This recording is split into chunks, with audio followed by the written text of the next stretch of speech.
We're going to be doing this one with Alpha Force Zero. Hi. Going to be just reviewing this stuff. She's going to be out of frame. Unfortunately, don't have a camera set up. But yeah, that's the other voice if you hear it. Okay, that's good. Okay.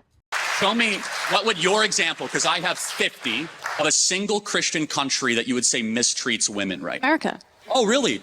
Yes. We had a female woman vice president. We had a female vice president, a female speaker of the House. Women earn more than men in America. Rwanda. Oh. Women earn more than men in America. What? First of all, that's objectively untrue. Also, we don't mistreat women because we had a female in office. Guys, please, you gotta believe me. He is so completely full of it, dude. Like, oh my God, how can he say the things that he says with a straight face? That's like saying the F slur and going, guys, it's fine because I have a gay friend. Jesus, I've heard dude. that, and it's like... Yeah, me too. I've heard that too. I've also heard the N-word, and then, you know... I have a black friend. Yeah, Yeah. stuff like that is crazy. Guys, we don't mistreat this group because one time we had this person in this specific office. So clearly, but also, Kamala Harris didn't win. Joe Biden won, and he had Kamala Harris as a vice president. He chose her. She was appointed, yeah. Yeah. Not chosen, appointed, right. Yeah, not the general public. The general public voted for Joe Biden. General public has had an opportunity to vote for a woman in a crystal clear choice. Couldn't possibly Twice. be a better choice. Twice, yes, twice. And both times the American people said, no, I'll take the literal fascist over the woman instead. That is psychotic, okay? I don't think that at least a plurality, maybe a majority of people are like genuinely bad people. I really don't think that actually, but too many are bad people. And the rest are just, like, oblivious to their internal biases, you know? There was a Bo Burnham clip from, like, 2015 or 2016, somewhere in there, where he was discussing, you know, Hillary Clinton versus Donald Trump. And he was like, yeah, oh, well, a woman's running this and that, but it's Donald Trump. Why are we voting for Donald Trump? And he, like, repeated it 100 times. That's so incredibly fair. We're voting for Donald Trump, someone who was known to be a terrible person even back then, over someone who's a woman. Yeah, he was a colossal scumbag back then. He's been a colossal scumbag for a long time. That was his brand, a ruthless sack of shit. That was who he was. And everybody knew that since the 80s. Anyway. In Rwanda, female representation in government supersedes the UK by quite a lot. Did women get treated better in Rwanda? Okay, I might be super off this. Like, is Rwanda Islamic? Like, I'm not totally... Oh my God, dude. He doesn't even... All right. Is it? Actually, I don't think it is. No.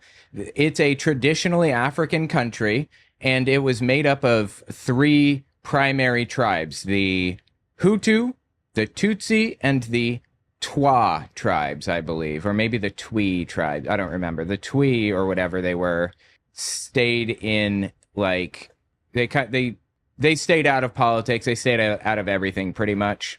But the Hutu, they were generally shorter and darker skinned, and the Tutsi were taller and lighter skinned. So when the British came and colonized Rwanda, they said, the Tutsi look more like us, and they put them in positions of power and made the Hutu second-class citizens.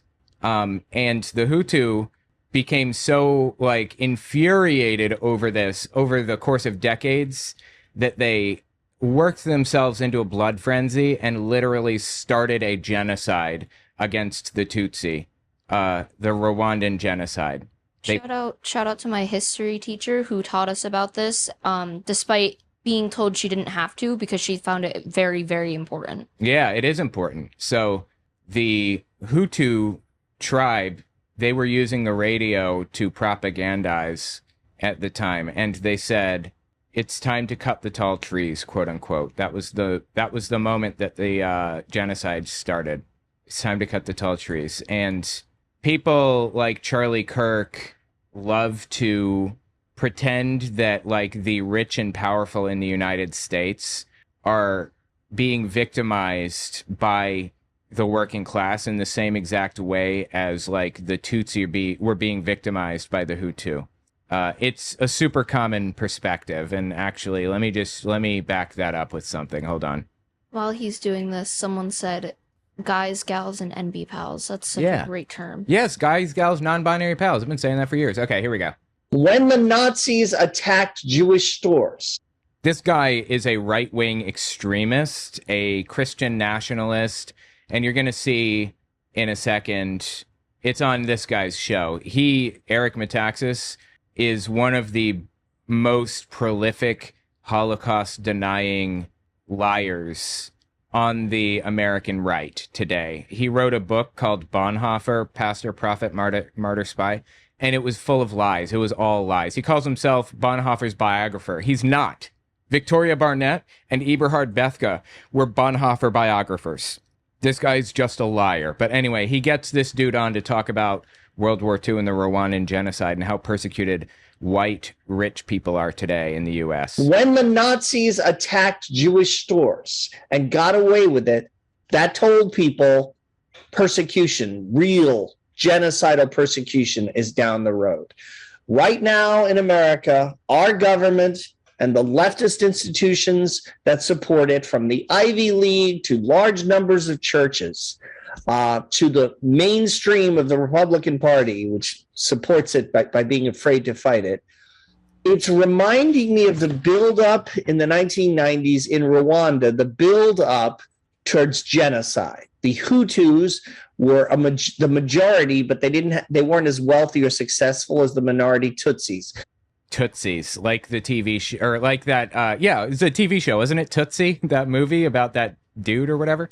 Anyway, they weren't as wealthy or successful. They weren't as wealthy or successful, quote unquote, because the British oppressed the Hutu and put the Tutsi in positions of power over them because they had lighter skin. So it wasn't that the Hutu just weren't good enough. It was that it was a manufactured situation intentionally. So they resented them. They wanted their stuff. They wanted their power. They wanted their money. And they started demonizing the Tutsis, calling them cockroaches on radio shows. That's true. News hosts would refer to Tutsi cockroaches.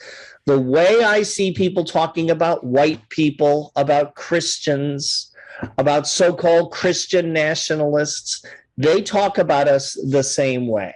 Oh my God, dude. These people are literally the ones working people into a genocidal, frenzy.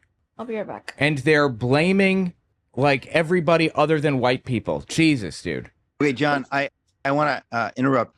I wrote an article, folks. I think it was back in April or May. It was published at the Stream, and it was written by Russell Moore, who's the head of Christianity Today now. Okay, think of this. The head of Christianity Today. And it was an article in very highfalutin language doing exactly what John just said, demonizing people who are culturally or politically conservative, who are white, demonizing them. Because they're conservative or white? Is that why? And no, this is just completely made up anyway. I shouldn't even be playing into it. In the pages of Christianity Today, I wrote a response to it, which John published at stream.org. But I want to tell you, we're not making this up. If you ignore this now, you become part of the problem. Silence in the face of evil is itself evil. Okay, that quote right there, I love this so much because it's so ridiculous. This guy, Eric Metaxas, wrote the book about Dietrich Bonhoeffer, claims to be his biographer, and in his book claimed that Bonhoeffer said that quote and made it famous. Bonhoeffer never said that at any point ever. Did he ever utter those words in a string? This guy just made that shit up whole cloth. That quote is traced back to the 1980s to somebody else. I don't remember who, but it wasn't anybody associated with World War II. I do like that quote, though. Yeah, it's a good quote. It's just not quoted by quoted from Bonhoeffer. Right. If you ignore this now, you become part of the problem. Silence in the face of evil is itself evil. This is really wicked. I want to be honest. I want to be clear. This is really wicked. John is not exaggerating about. What they're claiming is wicked is the stuff that they've been doing to other minorities for years. They're saying, we did this, but now you're treating us terribly because we did it. And that's wrong. You shouldn't be treating us terribly because we're better than whoever else. Dude is a complete piece of trash, honestly. And he's a revisionist, history revisionist, and that infuriates me to a degree I cannot articulate. It bothers me so much to know that the things that he rewrote the history of World War II to such a degree that like people have no clue. Like they're completely bamboozled by his nonsense. They don't even realize how much he changed. It's just disgusting. Anyway, I'm sorry. I went on a little tangent there talking about Rwanda. I don't think they're majority Muslim. I can probably find that out. Is Rwanda majority Muslim? Not that it matters for his argument. It's completely irrelevant. I'm just wondering. If anything, I'd say it's probably Catholic. Oh, it's not majority Muslim. It's overwhelmingly Christian. There you go. Muslims are a small minority. That makes sense because the Catholic Church went in and tried to convert people and everything else. For the record, the most disturbing part about the Rwandan genocide is that people just stood by and watched. The United States, the Catholic Church, and every other major developed country that could have done something to stop it. They were dead silent for 100 days while people went door to door. And now it's just not talked about at all. Where people went door to door just murdering people wantonly. Like, bullets were expensive, so they would give people the choice of purchasing a bullet to shoot them or killing them with a machete. It was really, really ugly. Anyway. Okay, I might be super off this. Like, is Rwanda Islamic? Like, I'm not No, but it's irrelevant. totally sure. I don't think it is. Like, is it? Like, I don't know, actually. It's not. So, again, we were just talking about Islam. It's a little bit of a side note, but you must be morally clear because you brought up female genital mutilation, which is a teaching of the Islamic faith. But as a side note, like, again, this is... No, it's irrelevant. Sure, I suppose in certain predominantly Muslim areas, there is FGM. And I'm not sure that it's a teaching of Islam, but I'll give you this. It's more common in Islam. But over anything, I think it's a sub-Saharan African practice, like a tribal practice that they used to do a lot. It's just a cultural practice, not really a competing religious practice. But okay. Very important, which is I'm not here to require you to do anything or not. I'm making a simple observation, which is objectively true regardless. The women of the West are miserable, and they're miserable for a reason, because we've told them to suppress how they are made by God. And they need to have their freedom taken away. That's the solution. We need to take people's freedoms. Less freedom. Freedom, what's that saying? Freedom is tyranny, from 1984. Have you ever read that book? I have. I meant to, but I haven't. It's a pretty interesting book. I think you got it for me one time. I don't know where it is, though. I definitely got you Fahrenheit 451. I did read that. That was a good one. That was pretty good. But anyway, freedom is tyranny, truth is lies, and whatever else. It was written in 1948. That's why he named it 1984, 1948. And I believe that it was supposed to kind of like draw parallels to Germany and what it was like there. It's a banned book now. Yeah, fascinating, right? Yeah, Isn't that something? Trump banned, I don't actually know, I think it was Trump. But all of the books that have been banned are, generally speaking, a dystopian novel, like dystopian novels about the government taking over and being terrible. Somebody says Fahrenheit 451 is so interesting. But they said it's so good. And I totally agree. It is really good. And I'm fascinated by it, particularly because it's framed in such a way that it's not like, it's not something that you can readily tell is like oppositional to book burning necessarily, because the plot is more like, it's more about, I don't know, it's not dystopian exactly. It's more just a different world, if you will. And right. I think that's just really interesting how they did that. Anyway. Pursue something else and get a bunch of trinkets and get a bunch of promotions, and they end up at 38 years old with a big flat in London, and they're miserable. And we should tell them to stop freezing their eggs and start finding their partner earlier and have lots of babies. Yeah, okay. I think I'd bring two just final points to this. First one is just really intuitive, right? Which is that if you actually care about women's happiness, then the solution is to structurally support them. That means universal childcare, shared legally enforceable parental leave. And in Nordic countries where women have high workforce participation and also some state support, they report higher life satisfaction than in more conservative countries, including America. So if your metric is happiness, Just use satisfaction equality surveys. You just told me they're BS. So our Okay, this is kind of an interesting point that I've just noticed. You remember Charlie Kirk called her out earlier for looking at her phone? I was just thinking to myself, like, she's looking at her phone to get facts, right? But if you notice, Charlie Kirk did not bring a phone with him. And I hear you saying to yourself, he must really know this material. No, that's not why he's not looking at a phone. It's because he's just making things up.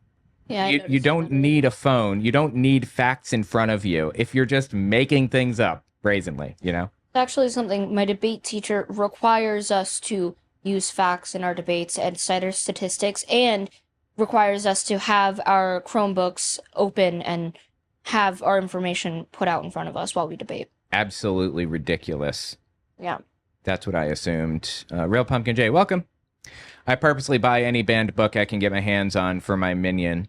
I have a graphic novel of 1984. Oh, that's cool. I have Mouse. I remember when Mouse was banned by something somewhere, and I got a copy of it. I remember it was in 2021 when we had like just moved to New York. Yeah. He was having me read stuff before school started to, get me prepared for ELA and whatever. And that's when he bought Mouse, and he was like, "Hey, this is a banned book. You have to read it." I did not like reading, but I read it anyways, and it was pretty good.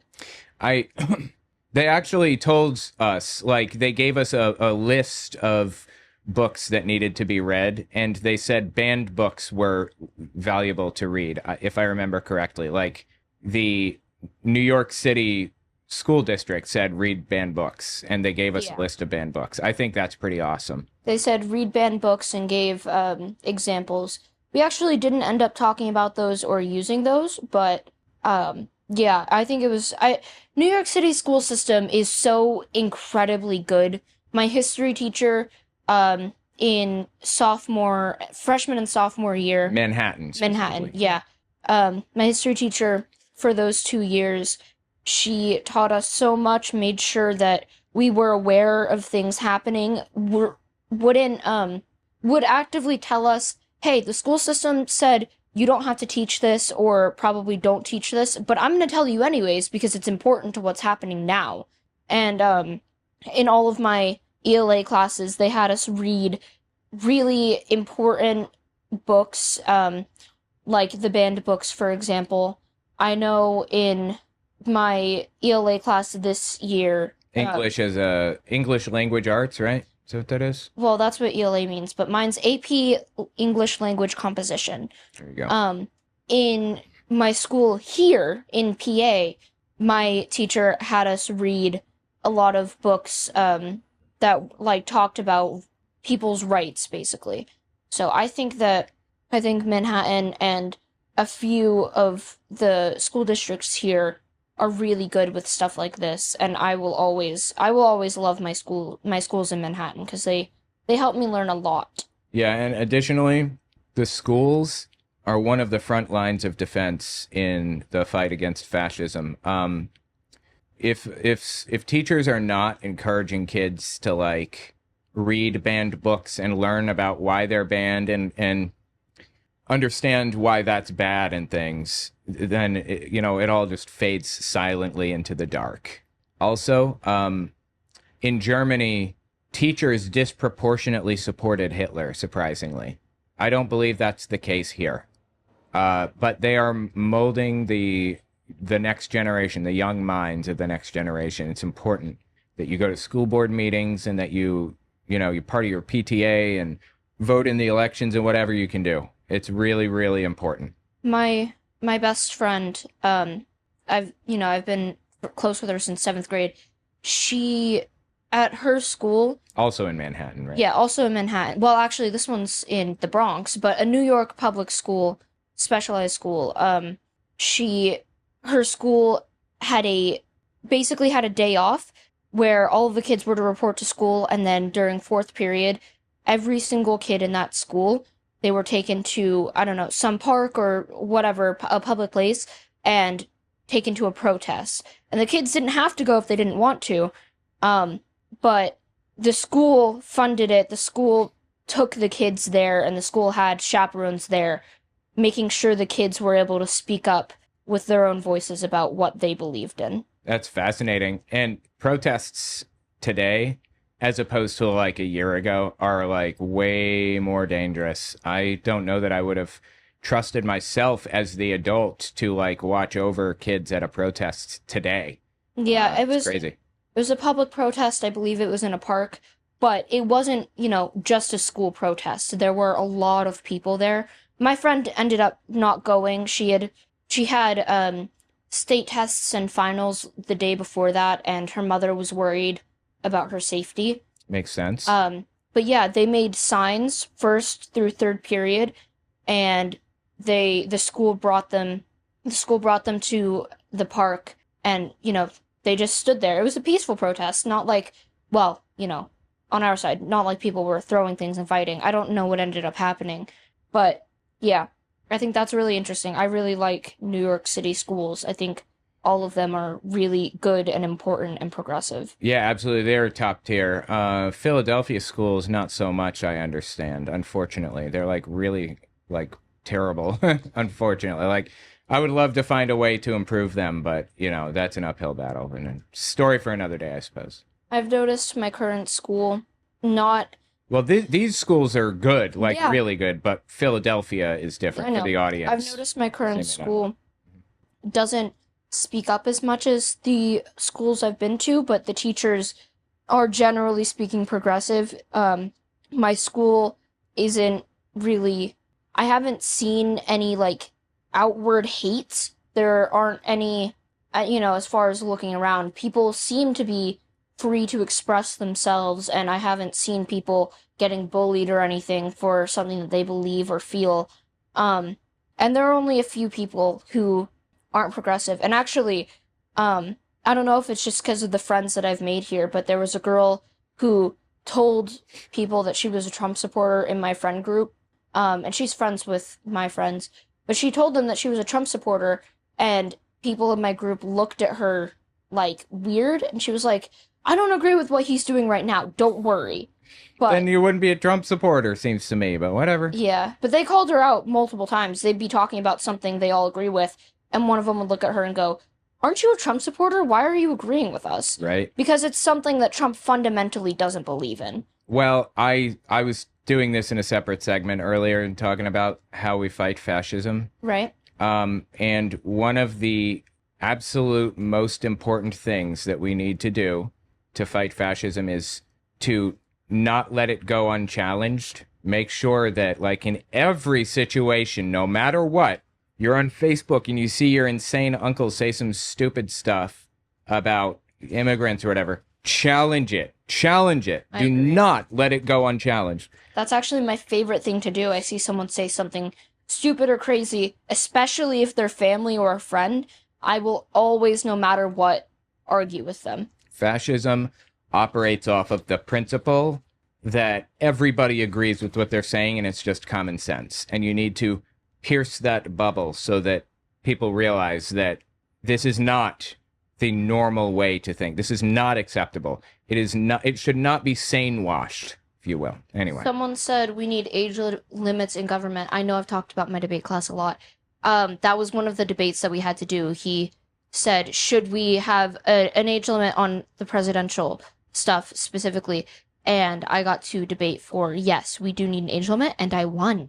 My class agreed that we need an age limit. I think that was really interesting. That is interesting. And yeah, I think I agree. Age limit. Drop my thing. Grab it.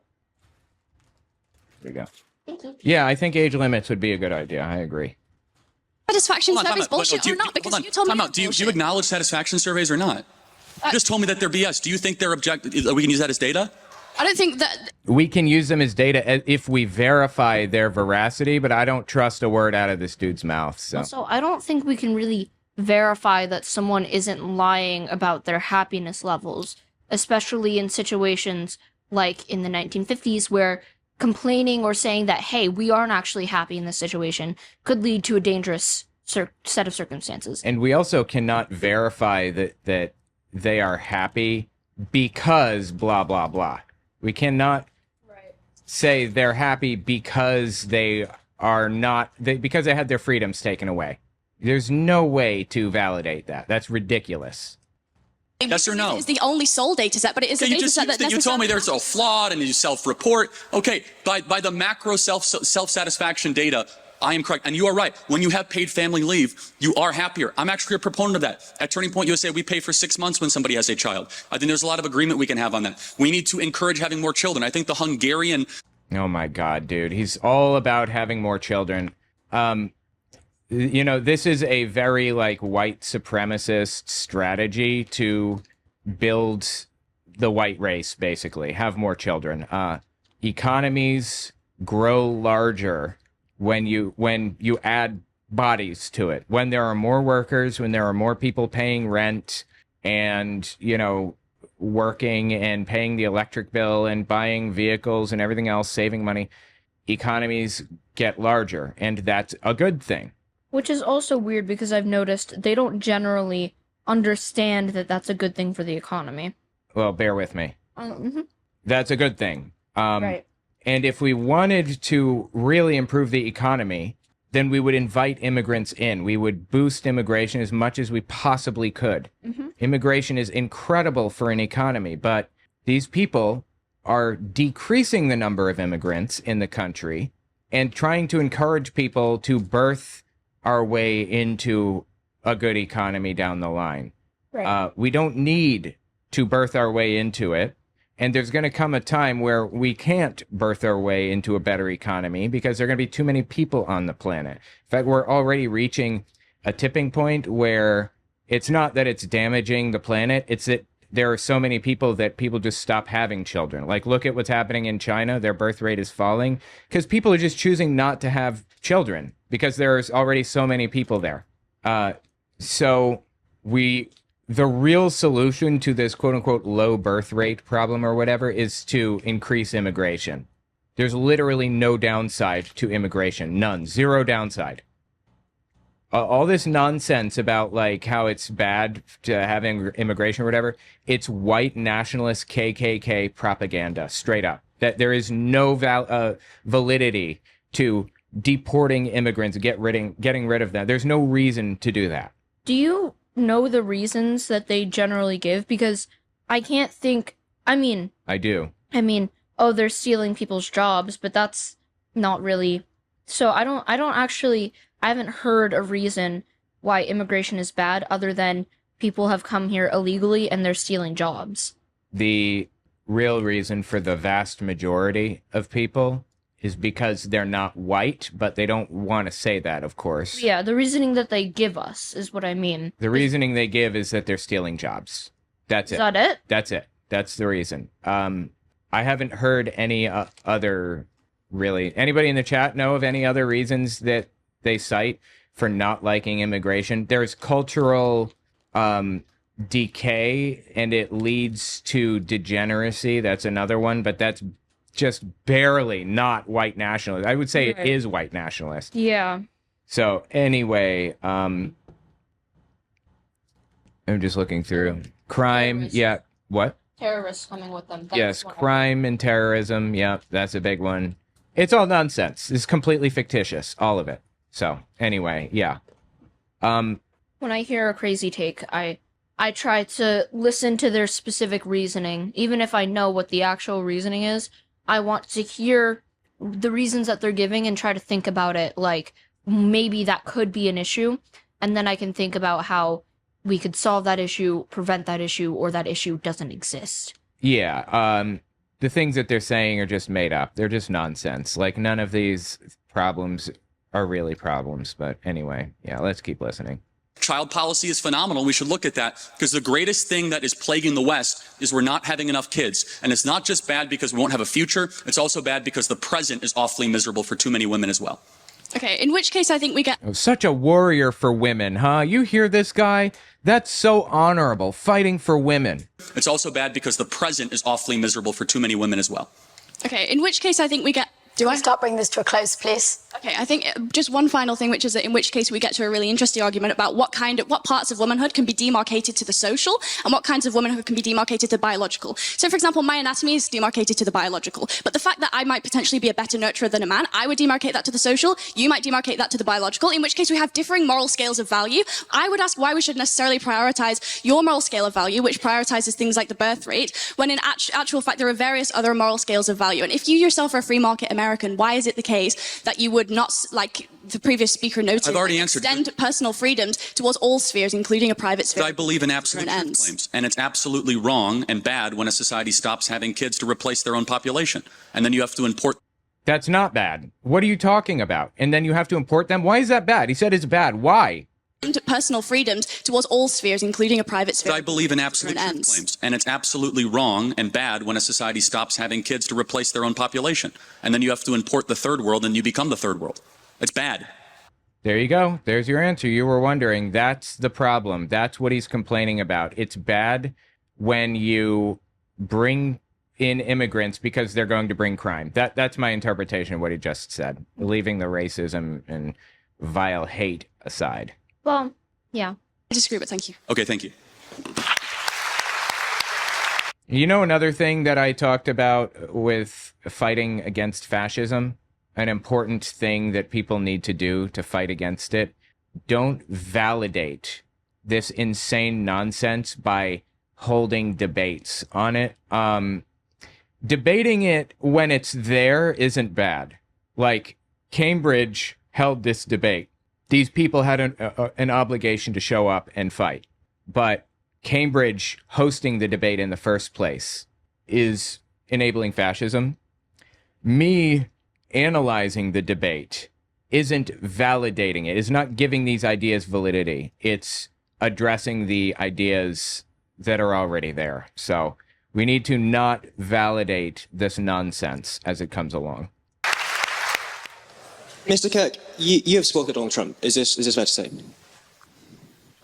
I'm sorry. You've spoken to Donald Trump, he said, I think? You've spoken to Donald Trump and have been quite vocal about this. Supportive of Donald Trump. Yes, sir. That's right. Oh, supportive. Okay. One of his main domestic policy agendas has been Doge, trying to drain the swamp, get rid of the grift, ensure that we have a more functioning, more efficient federal budget. According to the Financial Times yesterday, Donald Trump and Elon Musk, among others, have cut roughly $37 billion from the federal government budget. This is a contested figure, of course. Some of these have already been paid out, etc. It's likely to be lower, but they've assumed about $37 billion. 37 billion, I think he said. Yeah, they did that, supposedly, and then lowered taxes, costing $4.2 trillion over the next 10 years. Have you talked about Musk's tweets on here? Sorry. A little bit. I have a little bit, but yeah. Anyway, so they cut $4.2 trillion in taxes and decreased federal spending by 37 billion or whatever. Wow, he did a good job, huh? So glad we have Elon Musk here to cut $37 billion. That's fantastic, right? Such a nice guy. On the top of this, he has engaged in and tried to push tax cuts for the ultra-wealthy that would amount to several $100 billion in terms of tax breaks for the wealthy. Several $100 billion, he says. Try 4.2 trillion. Along with this, he has cut money-making institutions such as the Department of Natural Reserves and all this kind of thing that bring in about $40 billion. Also, every $1 spent on the IRS brings in $7 in revenue, and they cut the IRS into the ground. So that didn't solve anything. That made it worse. $5 billion, and the IRS, which brings in a huge amount of money relative to the amount of money it spends. There you go. With all of this in mind, is it not fair to say Donald Trump has engaged in a smash and grab for the ultra-rich, for the billionaires that stock his cabinet, for all these people against the modern Americans that you claim to represent? Okay, how much do you know about his suggested tax plan? Pardon? His suggested tax plan? Some. I wouldn't say I am the world's... He has suggested to raise taxes on the wealthy 37% to 40%. No? You know what? No need to wonder. Just loaded up my question gun. Let's go answer hunting. Find out if that's true. Charlie Kirk claims to represent the modern, or the average American? Uh-huh, yeah, the working man. Just like Hitler. I mean, Hitler claimed to do that too. Not that I'm saying Charlie Kirk is like Hitler. It's not, but... want to bring attention to the fact that Charlie Kirk is extremely rich, a very rich white man. And so is Trump. Yeah. Yeah. Well, Trump, he's the president, clearly doesn't represent the average American, no matter what he claims. Charlie Kirk is running stuff based on representing the average American, which I didn't know because I really don't think he represents the average American at all. No, he doesn't. But I think, I think that it's interesting that, at least according to this, that's his entire thing, representing a normal American person, which, very clearly isn't true. Okay, so here I'm looking. 12 million. Hold on. Broader context. I'm skeptical of the sources here, so take it with a grain of salt. But what I'm reading is Trump's proposal extends the massive tax cuts from 2017 Tax Cuts and Jobs Act, including permanent corporate tax cuts and individual rate reductions, which overwhelmingly favor the wealthy. Analyses from the Congressional Budget Office, CBO, Tax Foundation, and FT all show the top 1% stand to gain far more over the long term than lower income groups from this extension. That's where they got the figure. We're going to lose $4.2 trillion in revenue, in tax revenue, over the next 10 years because of his tax cuts. So he technically, I understand, as part of it, said that it should go from 37% to 40%, but the people that he exempted and the way that it all comes together lowers taxes effectively, dramatically, by an obscene amount. So this is purely a line of propaganda that's a complete lie. I'm calling it a lie. Trump is known for tax evasion and other issues involving money. I feel like it would be crazy to assume or believe that his goal is to raise taxes for a rich person. I think raising taxes for a rich person goes against literally everything Trump has said and shown that he wants in life. Yeah, and you know what? If pushed on it, I mean, you know what I would do if I were in this situation? I would just ask Charlie Kirk. So you're in favor of raising taxes on the rich then? Because that's what he's implying by saying this. He says Trump is raising taxes on the rich. So you're in favor of that then? You think that's a good thing? We should raise taxes on the rich? Why don't we raise it higher? Why don't we go from 40% to 50 or 60 or raise it to 90%? What it was under Eisenhower just in the 50s, I believe. Right. And it's not like raising taxes on an extreme, on a billionaire is going to hurt that billionaire, because I guarantee someone with $1 billion isn't going to notice, I don't know how much, $1 million going missing. The fact is, there is this is an actual number, a happiness index, basically, where if you make over a certain amount of money, it does not add to your happiness. So doesn't benefit you, generally speaking. You go from making $30,000 a year to $50,000 a year, it dramatically increases your happiness, your overall happiness. You go from $50,000 to $100,000 a year, dramatic increase in happiness. From $100,000 to $200,000, dramatic increase. $200,000 to $300,000, a little bit. $300,000 to $400,000, a little. $400,000 to $500,000, basically nothing. Every increase in money that you get has diminishing returns. Filthy rich people who are making, who have billions of dollars, they have literally no decrease in happiness, no discernible decrease in happiness by paying taxes like a normal human being, like every other person on planet Earth. But paying taxes for somebody that makes $50,000 a year does have a discernible, measurable decrease in happiness. That's the ultimate point here. What about federal income tax? Capital gains. He's the first. Capital gains will stay where it is, but he's the first Republican president that we have since George H.W. Bush that's recommending to raise taxes on the ultra. Okay, so is that good then? You're saying that's good? We should raise taxes? I wonder if someone has asked him that, because I'm curious what his answer would be. His answer, he would dance around and he'd say, no, we need to keep it exactly where it is now, or some other thing. And then he would when getting out of that situation, argue to lower them again. Right. He is not in favor of raising taxes. He's using this as a line of propaganda to pretend Trump is not doing what everybody can clearly see with their own two eyes, that is what he is doing. That's the problem. Wealthy. Number two, a lot of those cuts, I wish would be even more than 37 billion, have not yet been full realized. In America, again, I don't know how applicable this will be, but the people watching online, he's advocating for no tax on tips. So when you get tipped, we have a big tipping culture in America. He's advocating for no tax. That one is framed like it's going to be beneficial to like the working class. It's not. That is beneficial for people like stockbrokers. Instead of gifting things to people, which can cost, you have to pay taxes, the gift tax. You have to pay it on money that you're given. Instead of paying the gift tax, you can tip them for things that they do. So now you can pay somebody $12 million as a tip if you choose, and they pay nothing on that. This is not to help the working poor.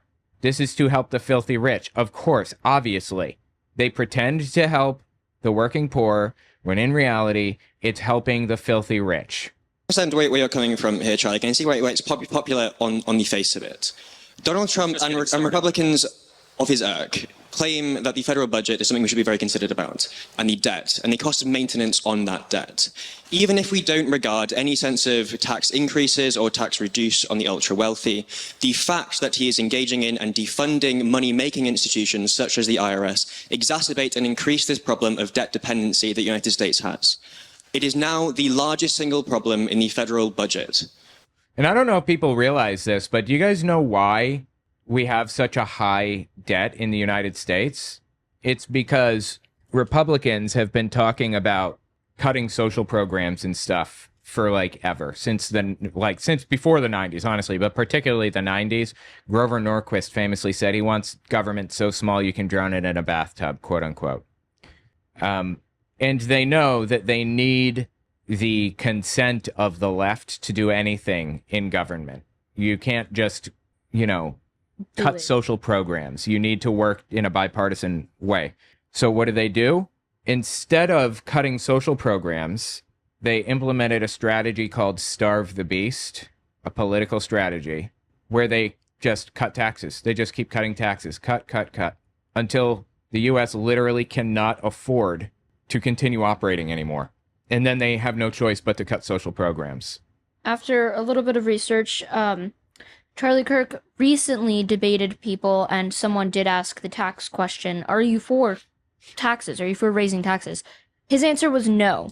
And it seems as though Republicans, and specifically MAGA, just generally agree with anything Charlie Kirk says, because I know people after this video were saying, well, see, he's talking about how Trump is raising taxes for rich people, and you guys always want that. That's good, right?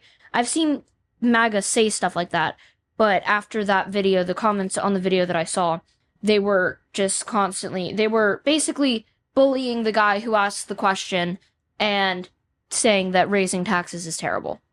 Yeah, so they make claims in one moment, and then they flip on a dime in the very next moment. It's all fabricated nonsense, all of it, all the way down.